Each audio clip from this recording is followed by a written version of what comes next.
Mauler has put out a very rare unbridled praise. So let me give some background into what the subject is and who he is. Well, Mauler is a YouTuber who began really attacking H. Bomberman in some video game essays. And then he moved on to Star Wars and started doing work on that. And from then on in has usually tackled, I want to say, Hollywood junk, to be nice. He basically takes on, and again, I don't even disagree with him, but the targets are simple. These really flashy or superficial remakes or sequels of franchises, and then just clobbers them with a lot of curse words and a lot of bad jokes, and just goes on, rambles in these very long videos. But occasionally he draws back and does some other stuff, and the unbridled praises are a little bit different. There's still a little bit of cursing, but they're mainly devoted to examining plot points and praising a certain work. Since he doesn't have that many, this is a kind of interesting event. The only other unbridled praise is Infinity War.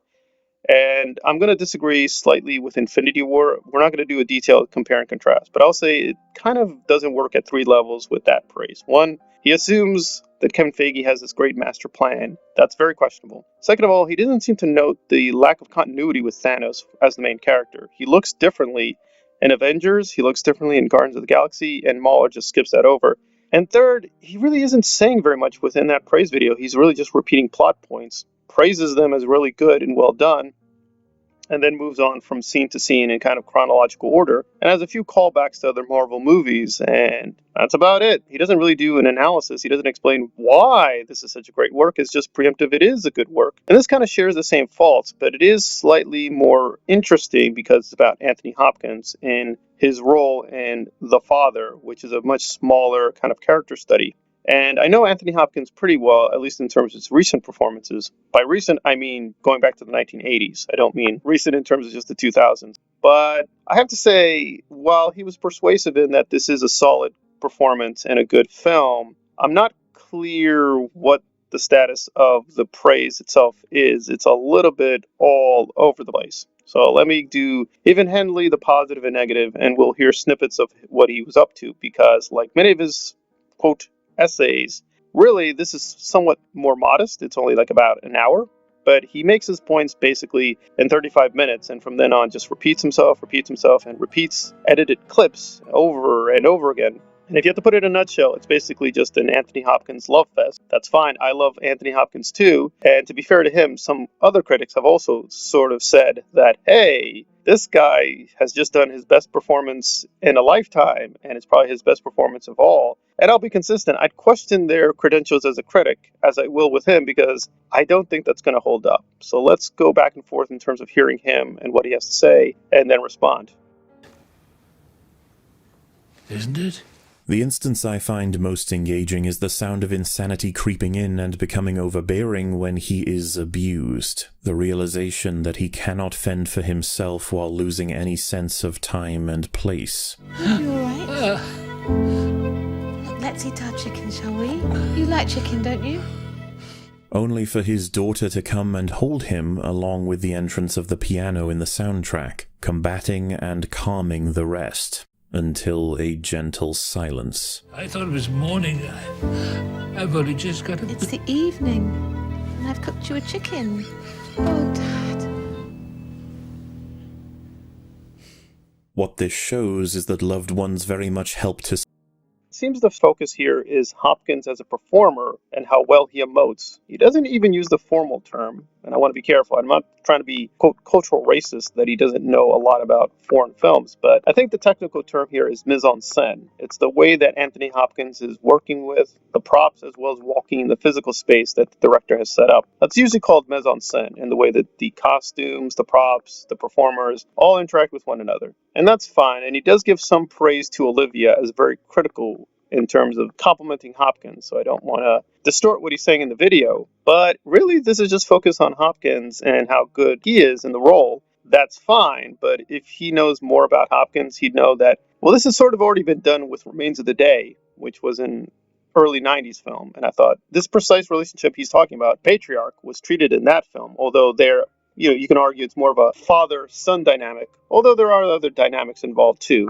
There are some father-daughter dynamics. So I guess he assumes that, I guess in terms of this particular relationship, the father and daughter, this is one of the best films, but I'd find even that questionable. I'd sort of then clap back with something like Boogie Nights because, again, that also comes up. And it's actually even stronger because we get father-daughter relationships, but also mother-daughter relationships. So I'd say in terms of that particular subject of sort of like a family struggling with trauma, then look at Boogie Nights. That deals with that thoroughly. He does have some other things to say, but they seem to be somewhat superficial. What about it? Well, it's changed. His office, a place to enjoy his music in peace, becomes Anne's office as time goes by, only to perhaps be his again. We know these rooms cannot coexist, and so you have to account for this some other way. This applies to the kitchen. The first one we see resembles the next, but there are unmistakable differences. The living room will alternate its furniture, many decorative pieces will come and go, drinks, paintings, even chess cannot be relied upon, nor the plants at the window. The walls of his flat change colors quite regularly, from different shades of beige to dark greens to a selection of yellows or ochre, to be more specific, with a stark change to some blues, until lighter blues and a hospital bluish white evident. Okay, so he does say things about how precise the screenplay is, how well the direction is, and how well the costumes work, and all these other things, but he really doesn't even mention the director by name. He doesn't seem to be familiar with the director's work. He doesn't seem to even be aware that this is a play. He just goes in, this is a great movie, this is a great performance. Now, to be fair to him, I usually know plays as well as movies, but I don't know this work in particular. So on that angle, we're sort of in the same ground. I have to do a little bit more research, but I am finding this very questionable, even on its own terms. In terms of Anthony Hopkins, as I cited, Remains of the Day, but there's also The Human Stain. I think The Human Stain probably is his best performance overall over the last several decades. If we go further back, we'd probably say The Elephant Man. Again, he's done a lot of great performances. But in terms of, I guess, more popular audiences, people will go to Silence of the Lambs. I respect what he tried to do with Silence of the Lambs, and I'm working on a video on Ridley Scott and his sequel work on Silence of the Lambs, but I didn't find his work with Hannibal to be all that impressive, frankly. It's just him being very showy and flashy. If you like that version of Anthony Hopkins, that's fine. That's totally legitimate. I just don't think it has a lot of substance. In terms of what he's speaking of, in terms of mental disease, this has been treated a lot better. Like Beautiful Mind, I don't think is a very good film on this, but it does treat the subject in a solid manner. A much stronger film is David Cronenberg's Spider. I'd highly recommend looking at that. And if I really start digging through, there are films that do, quote, mental disease or even loss of memory at a much, much stronger level than even this, but within its own modest range. And again, I have not seen the film. I'm just going by the praise. I think he is persuasive in that this is a good, even great film, but it doesn't work in terms of persuading us that this is his best work, period. Is it just that this is a really interesting film, was well done within its own parameters? Is it just a nice change of pace for Mauler? Is it just a good highlight of Anthony Hopkins? It's unclear because, again, this is more well structured than the Infinity War essay. I'll give him that. At least he makes his points coherently. But after he's made his points, he just repeats himself. Kind of left with, okay, was it just more poignant than other films of the genre? Is there something extraordinary between him and Olivia?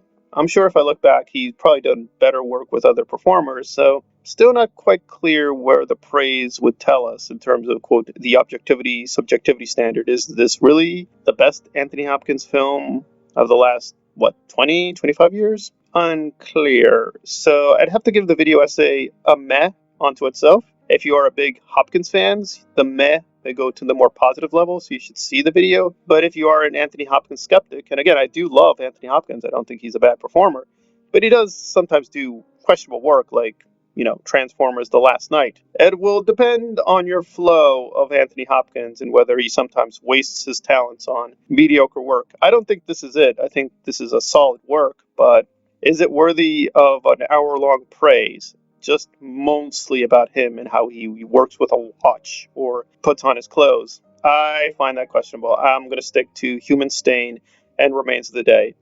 And he hasn't done a praise video on that, so he still is coming off as a very superficial YouTube essayist. Not terrible. This, again, I think is mid-range, but it's definitely not amazing work, and it's definitely not in-depth. It's just, okay, it's a love fest for Anthony Hopkins. but a kind of superficial one. So I think that's the most even-handed way to take it. So for those who think I'm just grifting, hating on Mauler, no, I think it's fine. But I'm sure if I look it up, I'm going to find much stronger analytic video essays or even enthusiast essays about Anthony Hopkins or Sir Anthony Hopkins, who unfortunately it probably will be dead soon. It'll be a very tragic event, and I hope to do some work on him very soon as well. Been pop cult analyzed on the majesty and limits of sympathy within the Father with Anthony Hopkins, as seen through the eyes of Mauler and other YouTube personalities. Thank you for listening. Potentially might be able to help you. I know that. You've already told me.